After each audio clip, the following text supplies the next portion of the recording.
오늘 이 자리에 함께하신 모든 분들에게 우리 주님의 은혜와 평강이 가득하기를 기도합니다.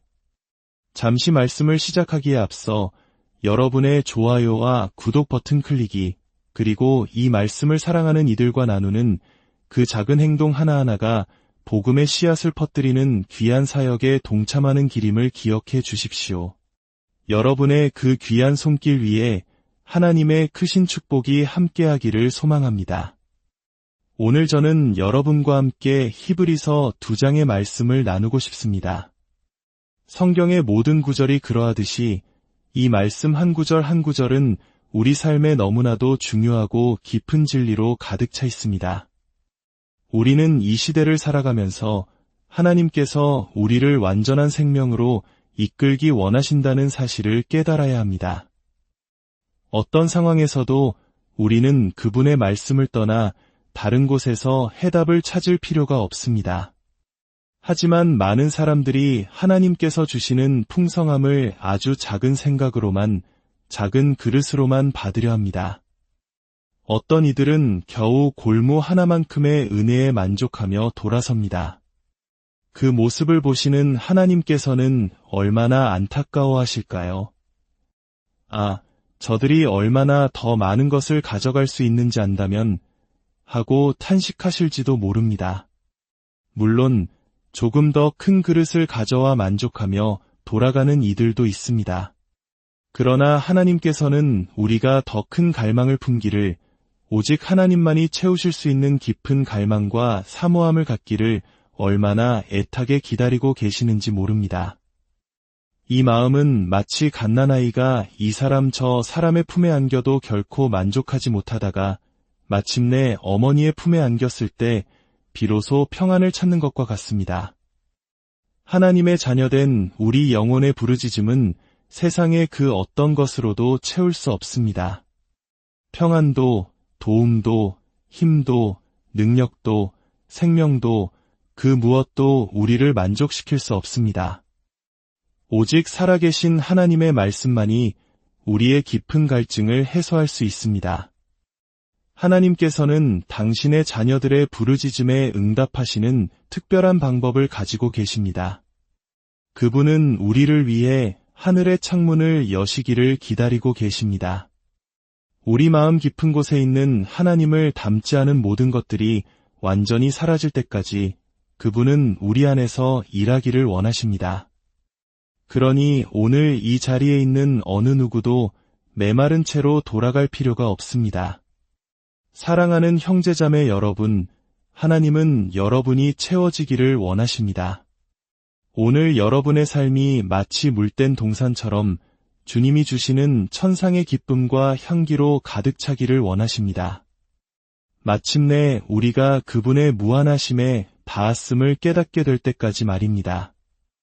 하나님의 아들이신 예수 그리스도께서 이 땅에 오신 목적은 다른 데 있지 않습니다.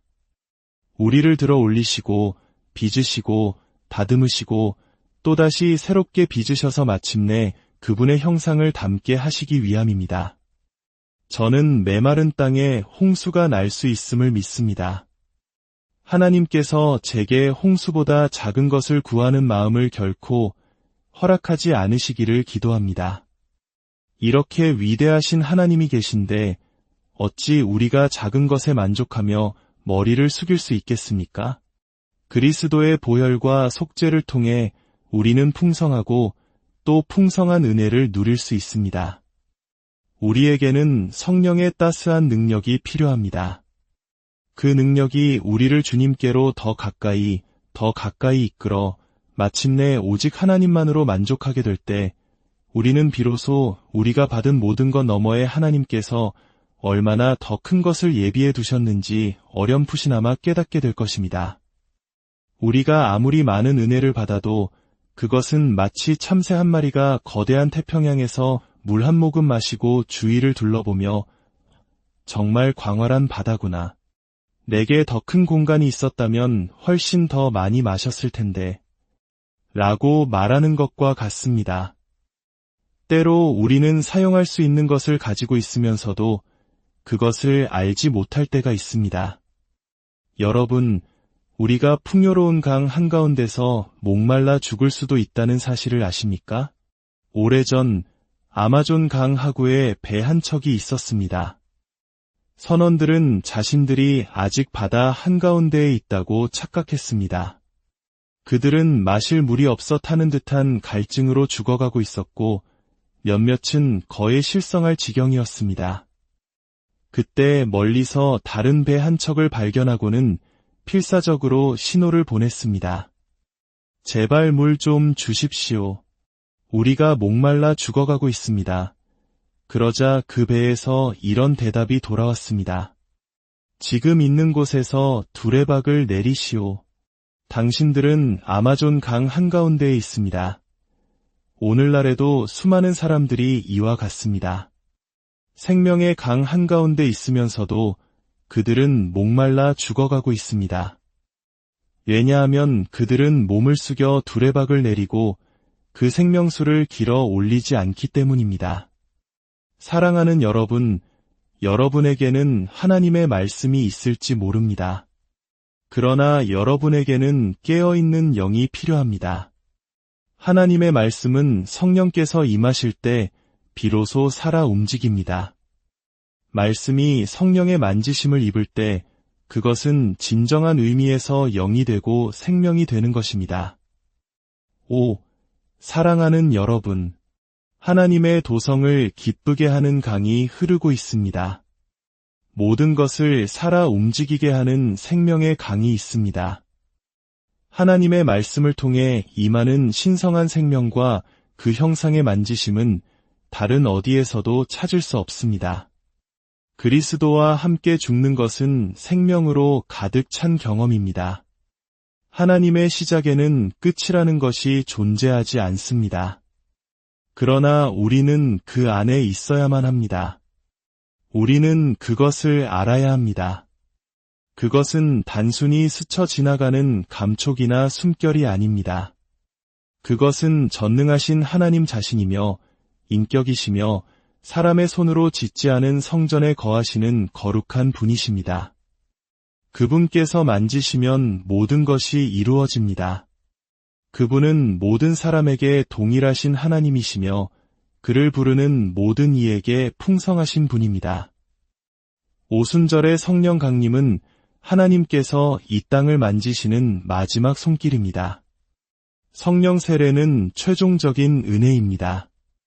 만약 당신이 이것을 받지 못한다면 당신은 당신 자신에게도 다른 누구에게도 유익하지 못한 약하고 빈곤한 상태에 머물러 있는 것입니다. 하나님께서 우리를 그분이 주시고자 하는 충만함을 측량할 수 없는 곳으로 이끌어 주시기를 기도합니다.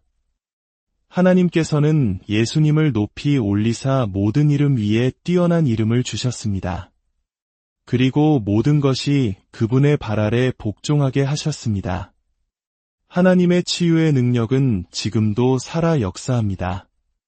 제가 스웨덴에서 사역할 때 한 해의 마지막 5개월 동안 7,000명이 넘는 사람들이 하나님의 능력으로 구원받는 것을 목격했습니다. 은혜의 파도가 밀려오고 있습니다. 오늘 우리는 그 파도 속으로 온전히 뛰어들어야 합니다.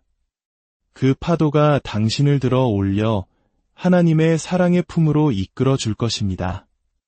모든 것의 중심은 하나님의 사랑입니다.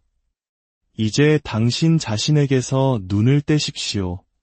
눈을 들어 높이 계신 주님을 바라보십시오. 주님 안에는 영원한 능력이 있습니다. 여러분이 의사를 찾아가면 증상을 더 많이 이야기할수록 의사는 당신의 병에 대해 더 잘 알게 될 것입니다. 그러나 우리의 의사 되신 예수님께 나아갈 때 그분은 처음부터 모든 것을 알고 계시며 결코 잘못된 처방을 내리지 않으십니다. 오히려 세상의 의사는 때로 잘못된 약을 처방하여 사람을 해롭게 할 수도 있습니다. 하지만 예수님은 당신의 치유하는 능력을 보내시고 회복시키는 은혜를 베푸십니다. 그러니 두려워할 것이 아무것도 없습니다. 유일한 문제는 그분의 위대한 구속의 능력을 우리가 잘못 인식하고 있다는 것뿐입니다.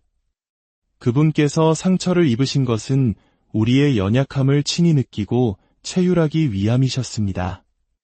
그분은 우리의 육신을 입고 십자가에 달리심으로 죽음의 권세를 잡은 자, 곧 마귀를 멸하시고 죽기를 두려워하여 평생 종노릇하는 모든 자들을 해방시키셨습니다.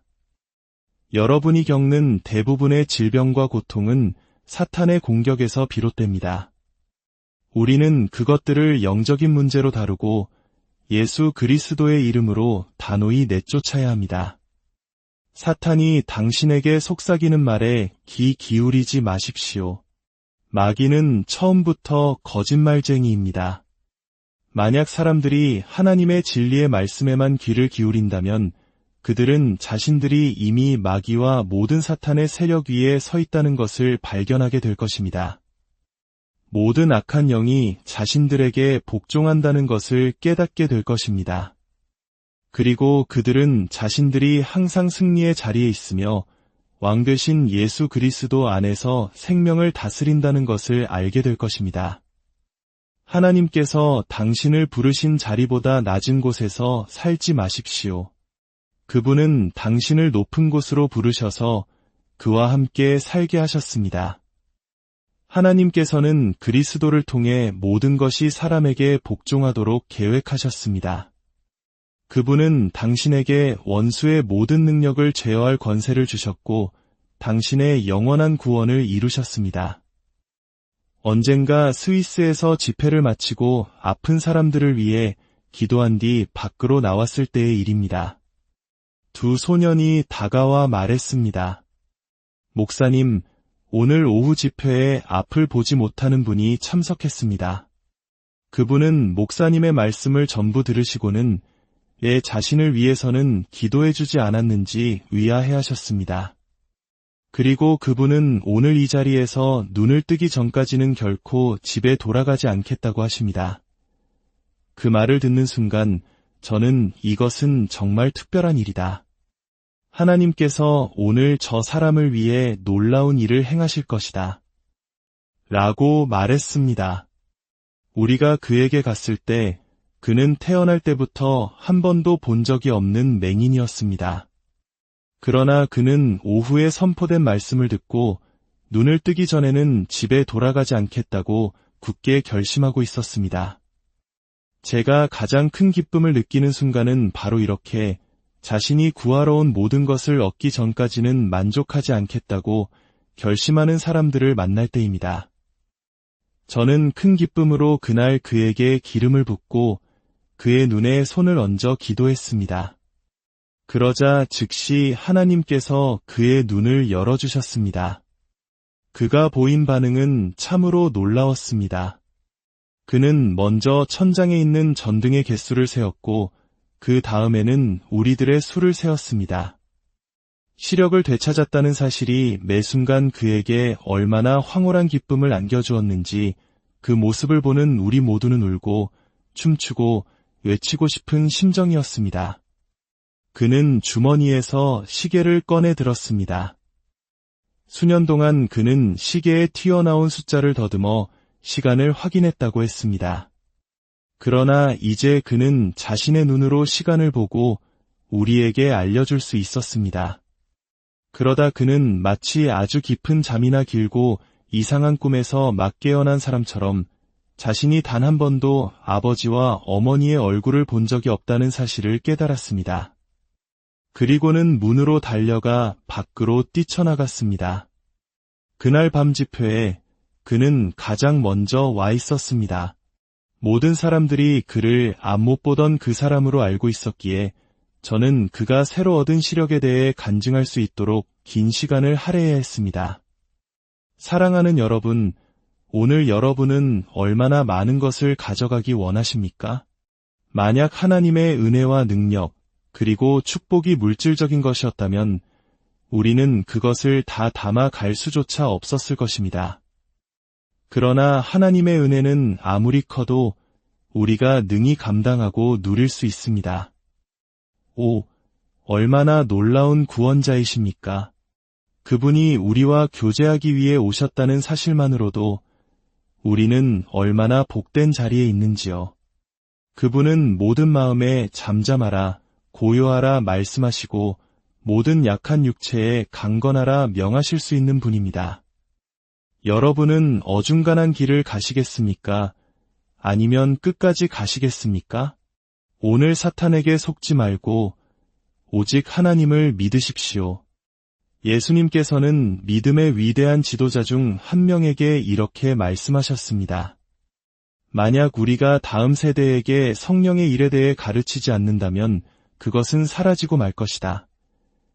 이 귀한 가르침을 보존하고 다음 세대, 우리 자녀들에게 전하는 것이 이 채널의 존재 이유입니다. 우리는 함께 하나님의 살아계신 역사가 앞으로도 계속 이어지도록 할 수 있습니다. 여러분의 삶에 하나님의 크신 축복이 항상 함께하기를 주님의 이름으로